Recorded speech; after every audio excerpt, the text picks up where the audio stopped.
ভারতে মহানবীকে নিয়ে কটূক্তিমূলক বক্তব্যের প্রতিবাদে পঞ্চগড়ে বিক্ষোভ। পঞ্চগড় থেকে আব্দুর রহিমের তথ্যচিত্রে বিস্তারিত। ভারতে মহারাষ্ট্রের রামগিরি মহারাজ ও বিজেপি সাংসদ নীতেশ নারায়ণ রান মহানবী হযরত মুহাম্মদ সাল্লাল্লাহু আলাইহি ওয়াসাল্লাম নিয়ে কটূক্তিমূলক বক্তব্যের প্রতিবাদে পঞ্চগড়ে বিক্ষোভ মিছিল করেছে মুসলিমরা। সম্মেলতি খতমে নবুয়াত সংরক্ষণ পরিষদের আয়োজনে আজ শুক্রবার জুমা নামাজের পর বৃষ্টির মধ্যেই দলে দলে মুসলিমরা জড়ো হয় পঞ্চগড়ের শহরের চরঙ্গি মোড়ে। সেখান থেকে একটি বিক্ষোভ মিছিল বের করা হয়।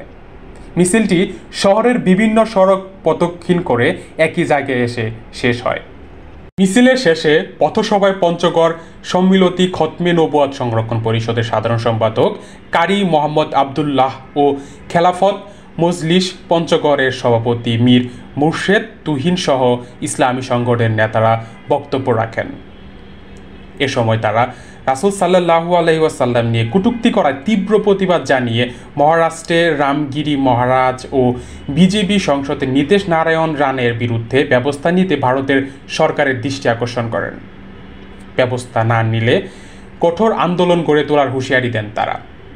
পরে মুসলিমদের শান্তি কামনায় মোনাজাত করে শেষ করে কর্মসূচিটি।